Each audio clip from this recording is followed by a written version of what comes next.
सोचिए, 15वीं सदी का यूरोप, जहां मसालों की खुशबू के लिए एक समुद्री रास्ते की तलाश शुरू हो रही थी। लेकिन यह सिर्फ व्यापार की बात नहीं थी, ये सदियों से चली आ रही एक मोनोपोली को तोड़ने की जिद थी। और इसी तलाश ने अनजाने में भारत में सत्ता के लिए एक ऐसे 400 साल लंबे संघर्ष की बुनियाद रख दी, जिसने इतिहास का रुख ही बदल दिया। तो सबसे बड़ा सवाल यही है कि आखिर ऐसा क्या था भारत में कि 15वीं सदी के यूरोप ने भारत तक का समुद्री रास्ता खोजने के लिए अपना सब कुछ दांव पर लगा दिया। चलिए सबसे पहले इसी सवाल की तह तक चलते हैं कि भारत की खोज क्यों। देखिए, इस खोज के पीछे ना 3 बड़ी वजहें थी। पहली, एक बहुत बड़ी प्रॉब्लम, जमीन के रास्ते जो भी व्यापार होता था उस पर अरब और इटली के व्यापारियों का पूरा कब्जा था। फिर आया एक कैटलिस्ट, यूरोप में रेनेसा यानी पुनर्जागरण की लहर आई, जिसने नई सोच और कंपास जैसी नई टेक्नोलॉजी को जन्म दिया। और तीसरा, एक साफ मकसद, उस वक्त जो नया नया कैपिटलिज्म उभर रहा था, उसे मसालों और कच्चे माल के लिए नए बाजारों की सख्त जरूरत थी। और इसी मकसद ने कोशिशों को एक नई रफ्तार दी। पुर्तगाल के प्रिंस हेनरी द नेविगेटर ने इन समुद्री यात्राओं को अपना पूरा सपोर्ट दिया। फिर 1487 में बार्थोलोम्यू डियाज अफ्रीका के बिल्कुल दक्षिणी छोर केप ऑफ गुड होप तक पहुंच गए। और फिर आया वो ऐतिहासिक साल 1498, जब वास्को डी गामा ने कालीकट के तट पर उतरकर इतिहास ही रच दिया। तो ठीक है, पुर्तगाली भारत तो पहुंच गए, लेकिन उसके बाद उन्होंने यहां अपनी सत्ता कैसे जमाई? आइए अब उनके उदय और शासन की कहानी देखते हैं। पुर्तगाली स्ट्रैटेजी को लेकर उनके 2 गवर्नरों में एक बड़ी मजेदार बहस थी। जो पहले गवर्नर थे फ्रांसिस्को डी अल्मीडा, उनकी थी ब्लू वाटर पॉलिसी, मतलब बस हिंद महासागर पर नेवी का कंट्रोल रखो, जमीन से कोई लेना देना नहीं। लेकिन दूसरे गवर्नर अफोंसो डी अल्बुकर्क का मानना था कि नहीं, असली ताकत जमीन पर जरूरी ठिकानों पर कब्जा करने से आएगी। और जानते हैं आखिर में जीती किसकी स्ट्रैटेजी? अल्बुकर्क की। उसने हिंद महासागर की 3 सबसे जरूरी जगहों पर कब्जा कर लिया, हॉर्मुज, मलक्का और गोवा। ये 3 जगहें हिंद महासागर के व्यापार के दरवाजे की 3 चाबियों की तरह थीं, और इन पर कब्जे के साथ ही पुर्तगाल हिंद महासागर का बेताज बादशाह बन गया। अपनी इकोनॉमिक पकड़ को और मजबूत करने के लिए उन्होंने कार्टेज सिस्टम शुरू किया। अब ये क्या था? ये एक तरह का नेवल लाइसेंसिंग सिस्टम था। मतलब अगर किसी भी भारतीय या अरबी जहाज को हिंद महासागर में व्यापार करना है तो उसे पहले पुर्तगालियों से एक परमिट खरीदना पड़ेगा। अब जरा उनकी ताकत का अंदाजा लगाइए। उनका कंट्रोल इतना जबरदस्त था कि उस वक्त के ताकतवर मुगल सम्राट के जहाज़ों को भी समंदर में उतरने के लिए पुर्तगाली परमिट लेना पड़ता था। कमाल है ना? लेकिन पुर्तगालियों का असर सिर्फ व्यापार और जंग तक ही नहीं था। वो अपने साथ तंबाकू, आलू और मिर्च जैसी फसलें लेकर आए। 1556 में गोवा में भारत की सबसे पहली प्रिंटिंग प्रेस लगाई। और तो और गॉथिक आर्किटेक्चर का एक नया स्टाइल भी भारत में उन्हीं की देन है। लेकिन पुर्तगाली हिंद महासागर में ज्यादा दिन तक अकेले राज नहीं करने वाले थे। जल्द ही नए खिलाड़ी मैदान में उतरने वाले थे और खेल के नियम भी बदलने वाले थे। पुर्तगालियों के बाद आए डच, जिन्होंने 1602 में अपनी कंपनी वीओसी बनाई। और फिर आए अंग्रेज, जिन्होंने 1600 में ईस्ट इंडिया कंपनी की स्थापना की। दिलचस्प बात यह है कि ये दोनों ही किसी राजा के मिशन नहीं थे, बल्कि ये जॉइंट स्टॉक कंपनियां थीं। मतलब इनका एक ही मकसद था, प्रॉफिट कमाना। और जैसे ही डच और अंग्रेज आए, कंपटीशन बढ़ गया और पुर्तगाली साम्राज्य की जो मजबूत इमारत थी वो अब ढहने लगी थी। ये तस्वीर बिल्कुल वही दिखाती है कि कैसे एक सदी तक समंदर पर राज करने वाली ये ताकत अब कमजोर पड़ रही थी। अब इनके पतन के पीछे कई कारण थे।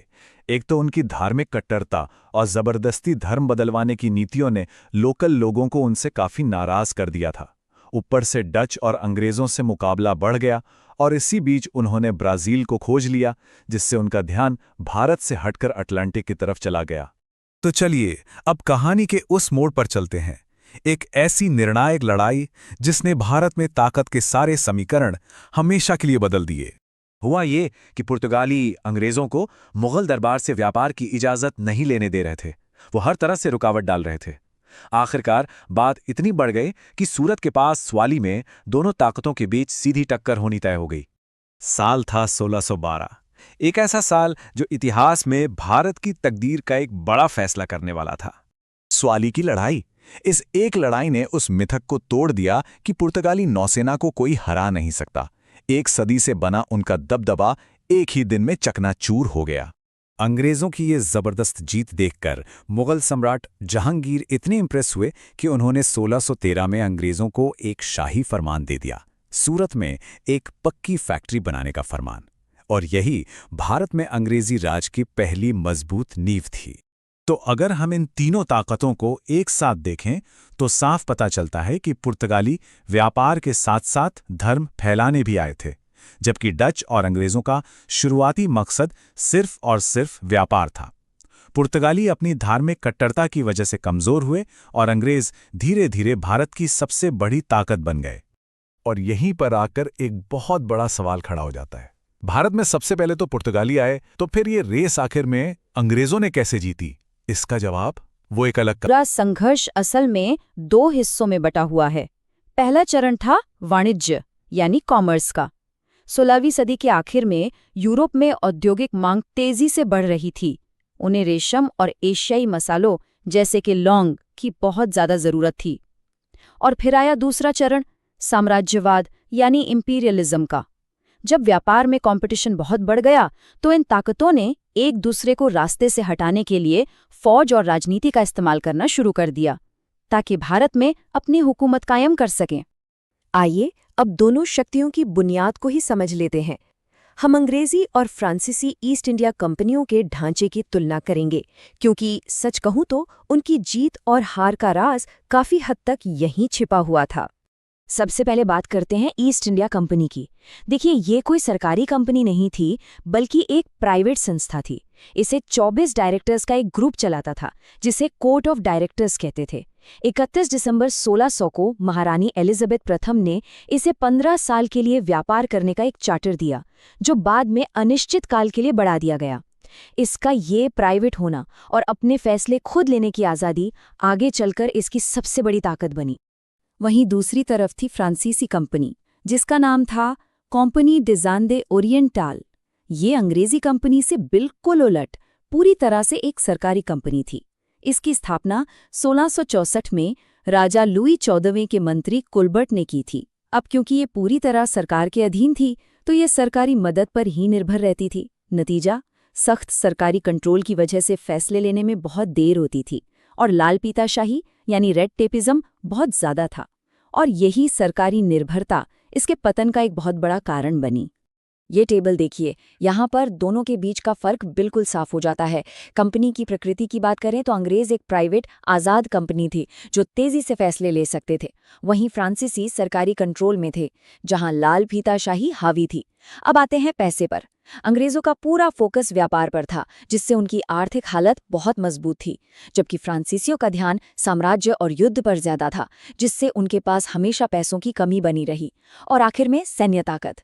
अंग्रेजों के पास दुनिया की सबसे अच्छी नौसेना थी और बंगाल जैसा अमीर प्रांत था, जबकि फ्रांसीसी नौसेना कमजोर थी और उनका असर सिर्फ दक्षिण भारत तक ही सिमटा हुआ था। अच्छा, तो कंपनियां बन गईं, उनके बीच का फर्क भी हमने समझ लिया। चलिए अब अगले हिस्से पर चलते हैं और देखते हैं कि इन दोनों शक्तियों ने भारत में अपने पहले कदम कैसे जमाए।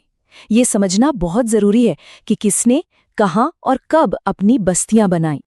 अंग्रेजों ने बहुत ही स्ट्रेटेजिक तरीके से काम किया। सबसे पहले उन्होंने कूटनीति का सहारा लिया। 1609 में कैप्टन हॉकिंस और फिर 1615 में सर थॉमस रो मुगल बादशाह जहांगीर के दरबार में पहुंचे। इसके बाद उन्होंने अपनी फैक्ट्रियां लगानी शुरू की। 1611 में मसूलीपट्टनम में एक टेम्परेरी फैक्ट्री खोली और 1613 में सूरत में अपनी पहली पक्की फैक्ट्री स्थापित की। फिर उन्होंने दक्षिण भारत में अपनी पकड़ मजबूत की और 1639 में चंद्रगिरी के राजा से मद्रास को लीज पर ले लिया और वहां फोर्ट सेंट जॉर्ज नाम का किला बनवाया। अंग्रेजों ने अपनी ताकत को 3 बड़े केंद्रों में इकट्ठा किया। पश्चिम में बंबई, जो उन्हें 1661 में पुर्तगालियों से दहेज में मिला था। दक्षिण में मद्रास, जो 1639 में मिला, और पूरब में कलकत्ता, जहां 1700 में फोर्ट विलियम बनाया गया। लेकिन जो असली गेम चेंजर साबित हुआ वो था 1717 में मुगल सम्राट फर्रुखसियार का शाही फरमान। इसे कंपनी का मैग्ना कार्टा भी कहते हैं। इससे अंग्रेजों को बंगाल में बिना टैक्स दिए व्यापार करने और दस्तक जारी करने का अधिकार मिल गया, जो उनके लिए एक बहुत बहुत बड़ा फायदा था। अब जरा फ्रांसीसियों की कहानी भी देख लेते हैं। उन्होंने 1668 में सूरत में अपनी पहली फैक्ट्री या कहें कोठी खोली, फिर 1669 में मसूलीपट्टनम में दूसरी, लेकिन उनके लिए जो सबसे अहम सेंटर बना वो था 1673 में स्थापित पौंडीचेरी। ये भारत में फ्रांसीसियों का सबसे मजबूत गढ़ और हेडक्वार्टर बना। इसके अलावा 1690 में उन्होंने बंगाल के मुगल गवर्नर शाइस्ता खान से चंद्रनगर भी हासिल कर लिया था। और यहीं से कहानी का सबसे रोमांचक और निर्णायक मोड़ शुरू होता है, कर्नाटक युद्ध। ये वो दौर था जब व्यापार की दुश्मनी अब खुली जंग में बदल चुकी थी। ये भारत में यूरोपीय ताकतों के बीच वर्चस्व की सबसे बड़ी और निर्णायक लड़ाई थी।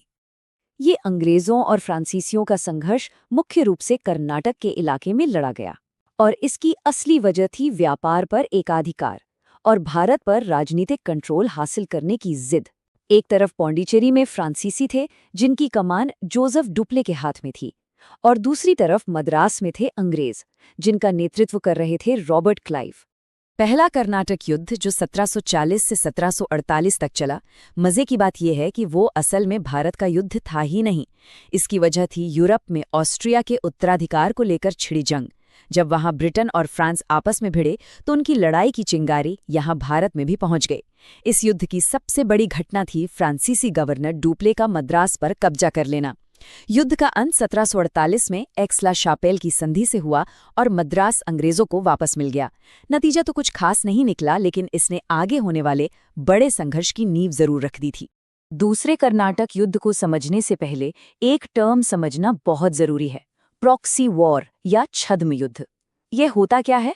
सीधा सीधा समझे तो जब दो बड़ी ताकतें आपस में सीधे लड़ने की बजाय किसी और को, यानी किसी तीसरे पक्ष को अपनी तरफ से लड़ने के लिए इस्तेमाल करती हैं, तो उसे प्रॉक्सी वॉर कहते हैं। दूसरा कर्नाटक युद्ध बिल्कुल ऐसा ही था। दूसरा कर्नाटक युद्ध जो 1751 से 1755 तक चला, ये क्लासिक प्रॉक्सी वॉर था। जैसा कि हमने अभी समझा, इसमें यूरोपीय शक्तियों ने भारतीय राजाओं के घरेलू झगड़ों का फायदा उठाया और अपनी पसंद के कठपुतली शासक बिठाने की कोशिश की। हैदराबाद की गद्दी के लिए फ्रांसीसियों ने मुजफ्फर जंग का साथ दिया तो अंग्रेजों ने नासिर जंग का। ठीक वैसे ही कर्नाटक के नवाब पद के लिए फ्रांसीसियों ने चंदा साहब को सपोर्ट किया तो अंग्रेजों ने पहले अनवरुद्दीन और बाद में मोहम्मद अली का साथ दिया। लेकिन इस पूरे खेल का पासा पलटा 1751 में रॉबर्ट क्लाइव के एक दाव ने, जब उसने आरकाट को सफलतापूर्वक घेर लिया। ये एक ऐसा मास्टर स्ट्रोक था जिसने फ्रांसीसियों को बैकफुट पर ला दिया। पर फ्रांसीसियों ने यहाँ एक बहुत बड़ी, कह सकते हैं कि एक ऐतिहासिक गलती कर दी। फ्रांसीसी सरकार ने घबराकर अपने सबसे काबिल गवर्नर जोसेफ डुप्ले को वापस बुला लिया। ये एक आत्मघाती फैसला था। आखिरकार 1755 में पुंडीचेरी की संधि हुई और दोनों ने वादा किया कि वो भारतीय राजाओं के मामलों में दखल नहीं देंगे। और फिर आता है आखिरी और फैसलाकुन तीसरा कर्नाटक युद्ध जो 1758 से 1763 तक चला। इसकी वजह थी यूरोप में छिड़ा 7 साल का युद्ध। 1758 में फ्रांसीसी कमांडर काउंट डी लाली भारत आया। आते ही उसने एक बड़ी गलती कर दी जब उसने तंजौर को घेरने की नाकाम कोशिश की, जिससे फ्रांसीसियों की साख को बड़ा झटका लगा। इस युद्ध का क्लाइमैक्स था 1760 में वांडीवाश की लड़ाई। यहाँ अंग्रेजी सेनापति आयरकूट ने फ्रांसीसियों को बुरी तरह हराया और ये एक निर्णायक हार थी। युद्ध का अंत 1763 में पेरिस की संधि से हुआ, जिसके बाद फ्रांसीसियों की ताकत भारत में सिर्फ व्यापार तक सिमटकर रह गई। उनकी सैन्य शक्ति पूरी तरह खत्म हो गई। तो सवाल यही उठता है कि आखिर अंग्रेज ही क्यों जीते? फ्रांसीसी कहाँ चूक गए? चलिए अब इस विश्लेषण के अगले हिस्से में चलते हैं और उन रणनीतिक कारणों की पड़ताल करते हैं जिन्होंने अंग्रेजों की जीत पक्की कर दी। अंग्रेजों की सफलता और फ्रांसीसियों की नाकामी के पीछे 4 बड़ी वजह थीं। पहली, दोनों की कंपनियों का आर्थिक और सांगठनिक ढांचा। दूसरी, बंगाल पर कब्जा यानी द बंगाल फैक्टर। तीसरी, लीडरशिप और कोऑर्डिनेशन। और चौथी, उनकी बेहतर नौसैनिक और ग्लोबल पोजीशन। आइए इन्हें एक एक करके समझते हैं। पहली और सबसे बड़ी वजह थी कंपनी का स्ट्रक्चर और व्यापारिक ताकत। ब्रिटिश ईस्ट इंडिया कंपनी एक प्राइवेट कंपनी थी जो फायदे के लिए काम करती थी और तेजी से फैसले ले सकती थी। वहीं फ्रांसीसी कंपनी सरकारी थी जो नौकरशाही और देरी का शिकार थी। ये बार चार्ट देखिए, ये आंकड़े खुद कहानी बयां करते हैं। 1736 से 1756 के बीच अंग्रेजों का व्यापार फ्रांसीसियों से 2 से 4 गुना ज्यादा था।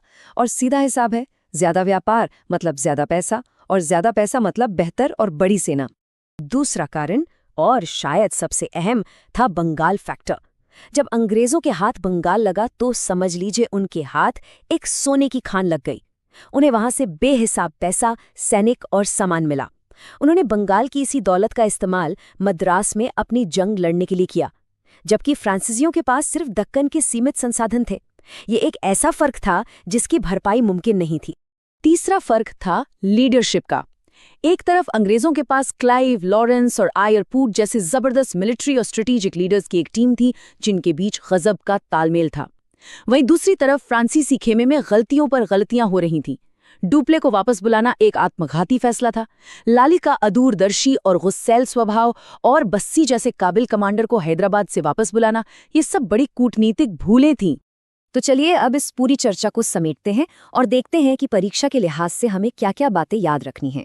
मेंस और प्रीलिम्स के लिए जो सबसे ज़रूरी पॉइंट्स हैं, अब उन पे फोकस करते हैं। एग्जाम के नज़रिए से ये टॉपिक बहुत ही ज़्यादा महत्वपूर्ण है। मुख्य परीक्षा यानी मेंस में ये सवाल बार बार पूछा जाता है कि अंग्रेज क्यों सफल हुए और बाकी यूरोपियन शक्तियां क्यों हार गईं। और प्रारंभिक परीक्षा यानी प्रीलिम्स के लिए आपको संधियों के नाम जैसे एक्स ला शापेल, पौंडीचेरी और पेरिस और वांडीमार्च जैसे महत्वपूर्ण युद्धों की तारीखें और टाइमलाइन पे ध्यान देना होगा। और जो सबसे मूल बात समझनी है वो ये है कि ये सिर्फ 2 देशों की लड़ाई नहीं थी, बल्कि 2 अलग-अलग कॉर्पोरेट और स्ट्रैटेजिक सिस्टम की टक्कर थी। चलिए एक आखिरी बार तेजी से रिवीजन के लिए इस मेमोरी मैप पर नजर डालते हैं।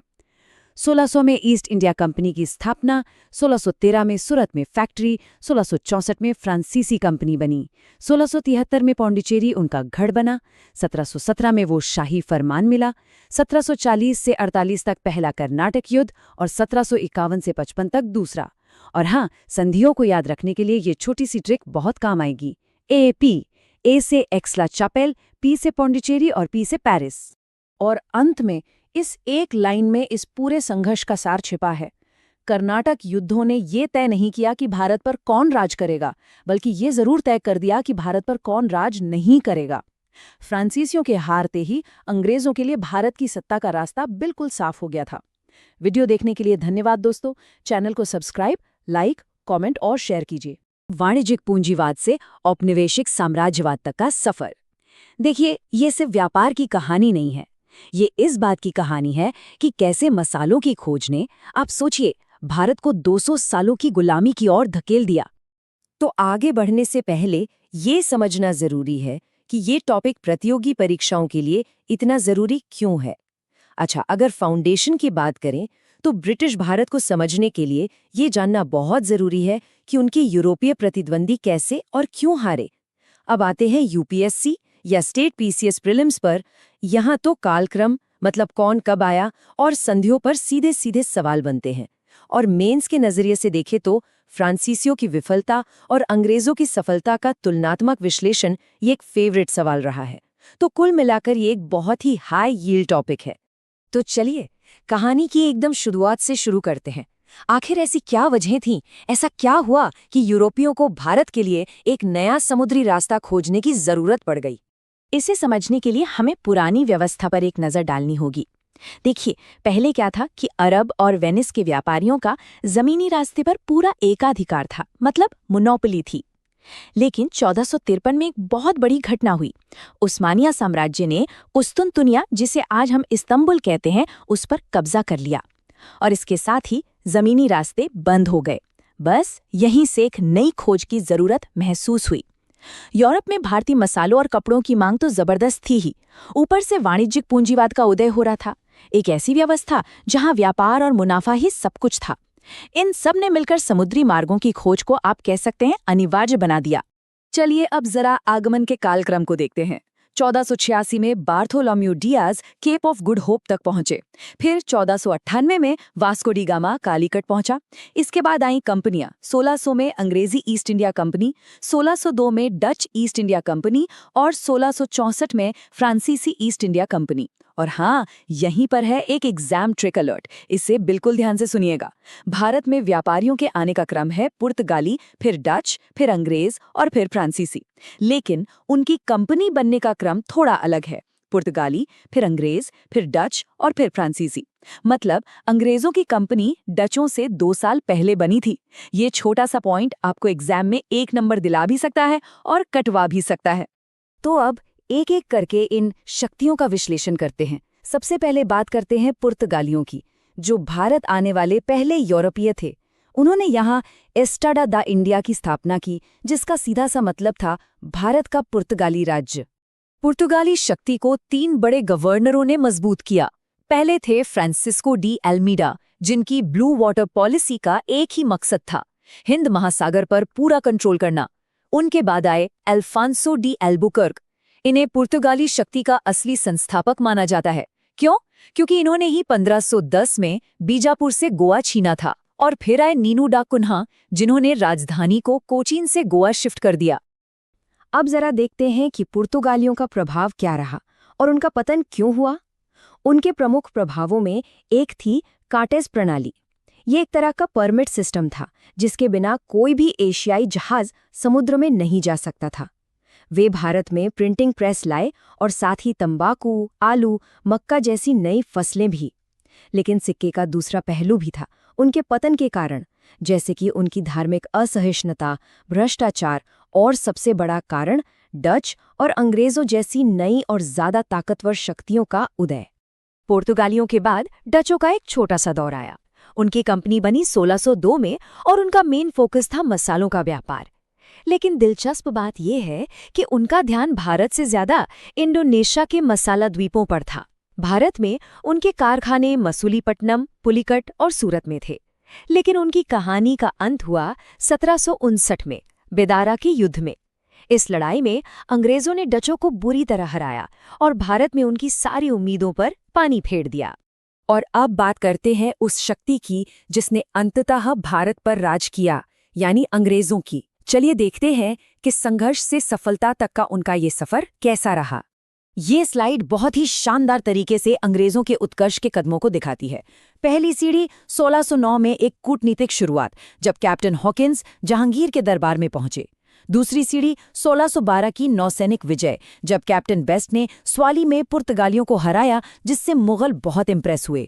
और तीसरी और सबसे अहम सीढ़ी थी शाही फरमान, जब सर थॉमस रो ने जहांगीर से पूरे मुगल साम्राज्य में व्यापार करने की इजाज़त हासिल कर ली। अंग्रेजों ने अपने साम्राज्य की नींव रखी 3 प्रेसिडेंसियों पर, मद्रास, बम्बई और कलकत्ता। लेकिन यहाँ जो असली गेम चेंजर साबित हुआ वो था 1717 का फरमान। इसे मुगल सम्राट फर्रुखसियर ने जारी किया था। इसे कंपनी का मैग्ना कार्टा भी कहते हैं। क्यों? क्योंकि इस फरमान ने कंपनी को बंगाल में बिना ज्यादा टैक्स दिए व्यापार करने की जबरदस्त आज़ादी दे दी, जो उनकी सफलता का एक बहुत बड़ा कारण बना। अच्छा, अंग्रेजों के सामने सबसे बड़ी चुनौती बनकर कौन उभरा? वो थे फ्रांसीसी। इनकी कंपनी 1664 में लुई 14वें के मंत्री कोलबर्ट ने बनवाई थी। और इसकी सबसे खास बात ये थी कि ये एक सरकारी कंपनी थी, पूरी तरह से राज्य के कंट्रोल में। यही बात आगे चलकर इसकी सबसे बड़ी कमजोरी भी साबित हुई। इनकी पहली फैक्ट्री सूरत में खुली और इनका मुख्यालय बना पांडिचेरी में। और बस यहीं से भारत में वर्चस्व की लड़ाई के लिए स्टेज सेट हो गया। 2 यूरोपीय महाशक्तियां अंग्रेज और फ्रांसीसी अब आमने सामने थीं। इनके बीच एक लंबा और निर्णायक संघर्ष शुरू हुआ, जिसे हम कर्नाटक युद्धों के नाम से जानते हैं। ये पूरा संघर्ष 3 कर्नाटक युद्धों में लड़ा गया। पहला युद्ध असल में यूरोप में चल रहे ऑस्ट्रियाई उत्तराधिकार युद्ध का ही एक हिस्सा था। दूसरा युद्ध तो अनिर्णायक रहा, लेकिन इसने फ्रांसीसियों को काफी कमजोर कर दिया। और तीसरा युद्ध, जो यूरोप के सप्तवर्षीय युद्ध से जुड़ा था, वो निर्णायक साबित हुआ। इसी युद्ध में हुई 1760 की वांडी वॉश की प्रसिद्ध लड़ाई, जिसमें अंग्रेजों ने फ्रांसीसियों को करारी शिकस्त दी और भारत में उनके राजनीतिक भविष्य को हमेशा के लिए समाप्त कर दिया। तो अब सबसे बड़ा सवाल उठता है, फ्रांसीसी आखिर हारे क्यों? ये विश्लेषण मेंस के लिए बहुत ही जरूरी है। चलिए तुलना करते हैं। कंपनी की प्रकृति। फ्रांसीसी कंपनी सरकारी थी, तो हर फैसले के लिए पेरिस से इजाजत लेनी पड़ती थी, जिससे बहुत देरी होती थी।